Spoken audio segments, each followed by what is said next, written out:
નમસ્કાર વિદ્યાર્થી મિત્રો, ધોરણ 11 સાયન્સની અંદર ચેપ્ટર નંબર 8 રેડોક્સ પ્રક્રિયાઓ આપણે જોઈએ છે.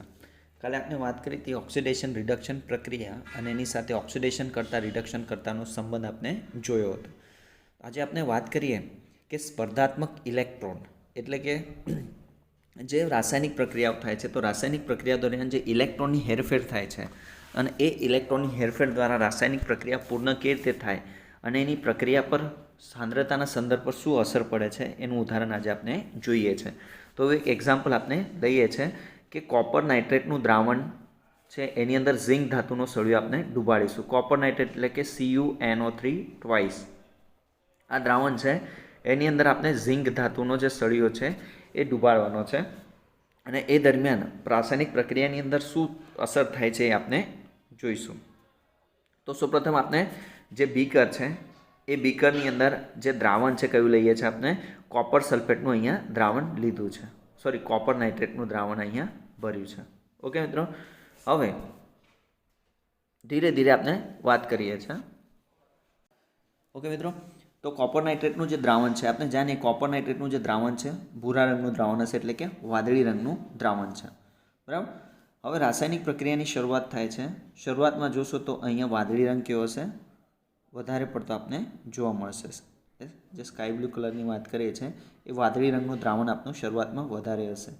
હવે આની અંદર આપણે ઝિંક ધાતુનો જે સળિયો છે એક ઝિંક ધાતુના સળિયાને શું કરીએ છીએ, આની અંદર આપણે ડૂબાડીએ છીએ. હવે જે ઝિંક ધાતુનો સળિયો આપણે ડૂબાડ્યો છે આ કોપર નાઇટ્રેટના દ્રાવણમાં સંપર્કમાં છે એ રીતે આપણે ડૂબાડ્યો છે. હવે ધીરે ધીરે શું થશે કે આપણે આ સળિયાને સમજો દ્રાવણની અંદર હલાવીએ છીએ, તો એ દરમિયાન શું થશે કે ધીરે ધીરે રાસાયણિક પ્રક્રિયા આગળ વધે છે અને એ દરમિયાન જે વાદળી રંગ છે એની તીવ્રતા શું થતી છે, ઘટતી જતી જોવા મળશે. બરાબર. અને ધીરે ધીરે શું થશે, જે પ્રક્રિયા જેમ એન્ડ સમય પર જશે તો એ દરમિયાન વાદળી રંગની તીવ્રતા આખી ઘટી જશે, એટલે વાદળી રંગ જોવા નહીં મળશે અને કોપરનો જે સળિયો છે એ કોપરના સળિયા પર ત્યાં શું થશે, જે કોપર છે એ કોપર ધાતુ ત્યાં જમા થયેલી જોવા મળશે. ઓકે મિત્રો, તો આ એક આપણે સિમ્પલ પ્રયોગ છે. આ પ્રયોગને સમજીએ કે આમાં થાય છે શું. ઓકે, તો સૌપ્રથમ વાત કરીએ કે ઝિંક ધાતુનો સળિયો જ્યારે કોપર નાઇટ્રેટના દ્રાવણની અંદર ડુબાડવામાં આવે છે તો એ દરમિયાન જે આ ઝિંક છે એ ઝિંકનો સળિયો શું કરે છે, ઓક્સિડેશનની ક્રિયા દર્શાવશે. બરાબર.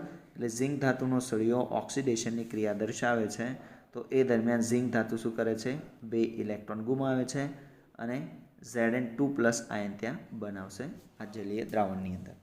ઓકે, એટલે Zn2+ ત્યાં બને છે. ઓકે, આ પ્રક્રિયાની અંદર જે આ 2 ઇલેક્ટ્રોન ઝિંકે ગુમાવેલા છે, બરાબર, તો દ્રાવણની અંદર ત્યાં 2 આયનો પાછા કયા Cu2+ અને NO3-. તો એની અંદર આપણે Copper2+ની વાત કરીએ છીએ. બરાબર. તો Cu2+ આયન દ્રાવણની અંદર છે, તો આ Cu2+ આયન શું કરે છે પ્રક્રિયા દરમિયાન કે એના પર 2+ એટલે 2 ઇલેક્ટ્રોનની ઉણપ છે. બરાબર. તો આ કોપર આયન શું કરે છે કે ઝિંકે ગુમાવેલા 2 ઇલેક્ટ્રોન છે એ 2 ઇલેક્ટ્રોન શું કરે છે, Cu2+ આયન શું કરશે, સ્વીકારે છે. બરાબર. અને Cu2+ આયન આ 2 ઇલેક્ટ્રોનનો સ્વીકાર કરે છે તો શું બનાવશે, કોપર સોલિડ બનાવશે. ઓકે મિત્રો, તો જો જે પહેલી પ્રક્રિયા છે એ પ્રક્રિયા ઝિંક જેમ અહીંયા ડૂબાડ્યો તો ધીરે ધીરે સેકન્ડ સ્ટેજ પર શું કરે છે, ઝિંક ધીરે ધીરે ઇલેક્ટ્રોન ગુમાવે છે અને Zn2+માં રૂપાંતરિત થાય છે. બરાબર. એટલા માટે વાદળી રંગ શું થાય છે, અહીંથી ઓછો થાય છે. ઓકે, એટલે વાદળી રંગની તીવ્રતા ધીરે ધીરે ઘટે છે કારણ કે 2 ઇલેક્ટ્રોન ગુમાવે છે. અને આ ગુમાવેલા 2 ઇલેક્ટ્રોન આ Cu2+ શું કરે છે, મેળવે છે. 2 ઇલેક્ટ્રોન મેળવે છે તો એ દરમિયાન જે દ્રાવણમાંથી Cu2+ આયન શું થાય છે, એ દૂર થતો છે, એટલે કોપર ધાતુની અંદર રૂપાંતરિત થતો છે અને આ કોપર ધાતુ શું થશે, આ સળિયો છે આ સળિયા પર ત્યાં જમા થતી હોય છે. બરાબર. એટલે આ સળિયા પર જમા થતી હોય માટે પ્રયોગમાં તમે છેલ્લે આપણે વાત કરીએ છીએ કે કોપર શું થાય છે, આના પર જમા થાય છે. બરાબર, કે ઝિંકના સળિયા પર જમા થાય છે. તો આ દરમિયાન જે 2 રાસાયણિક પ્રક્રિયા થઈ, એક ઝિંકની પ્રક્રિયા જેને ઓક્સિડેશનની અર્ધ પ્રક્રિયા આપણે કહીશું. બરાબર.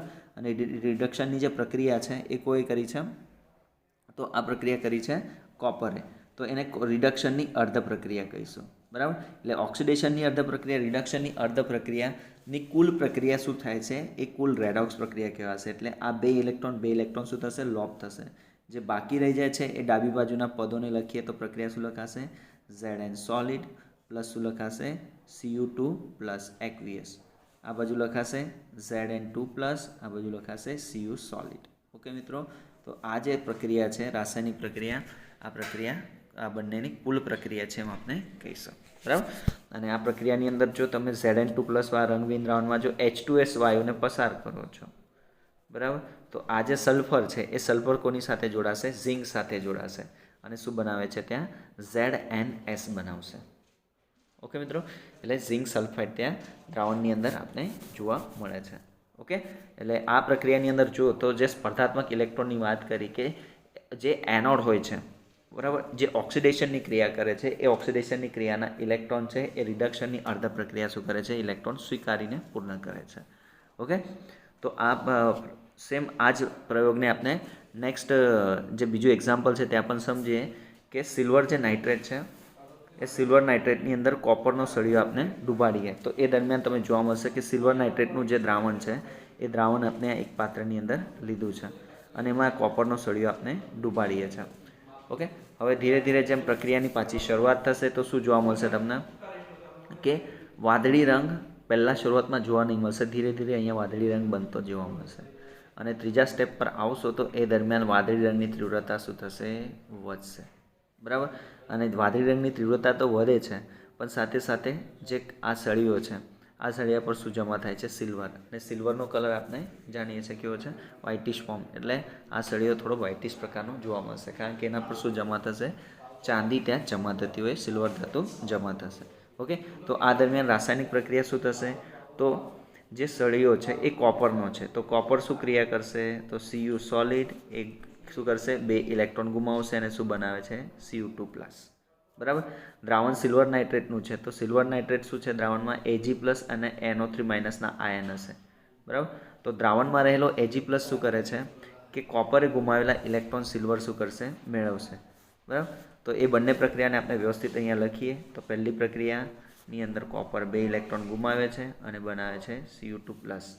અને દ્રાવણમાં રહેલો Ag+ શું કરશે? આ ઇલેક્ટ્રોનનો શું કરશે? સ્વીકાર કરશે. પણ પ્રક્રિયામાં જો કોપર આપે છે 2 ઇલેક્ટ્રોન પણ સિલ્વરનો એક જ આયન છે માટે 2 ઇલેક્ટ્રોન સ્વીકારવા માટે સિલ્વર પણ કેટલા આયન જોઈએ? 2 આયન. તો 2 આયન 2 ઇલેક્ટ્રોન સ્વીકારશે અને શું આપશે તમને? 2 મોલ સિલ્વરના ત્યાં આપે છે. ઓકે મિત્રો, તો આ ઓક્સિડેશનની અર્ધ પ્રક્રિયા થશે પહેલી અને બીજી રિડક્શનની અર્ધ પ્રક્રિયા થશે. તો બંને પ્રક્રિયાની કુલ પ્રક્રિયા આપણે લખીએ તો કે તે લખાશે કે Cu સોલિડ 2Ag+ gives આ બાજુ લખાશે Cu2+ અને 2Ag સોલિડ. ઓકે મિત્રો, આ સિલ્વર ધાતુ જમા થઈ કોના પર? આ સળિયા પર જમા થશે. ઓકે, આ રીતે આપણે આ પ્રયોગને સમજી શકીએ છીએ અને જે ટ્રાન્સફર ઓફ ઇલેક્ટ્રોન છે, ટ્રાન્સફર થતા ઇલેક્ટ્રોન એ એકબીજા રીતે ઓક્સિડેશન અને અર્ધ પ્રક્રિયામાં કે તે સ્વીકારાય છે આપણે અહીંયા સમજી શકીએ છીએ. ઓકે મિત્રો, તો આ મુદ્દાને તમે વ્યવસ્થિત રીતે તૈયાર કરશો. ધન્યવાદ.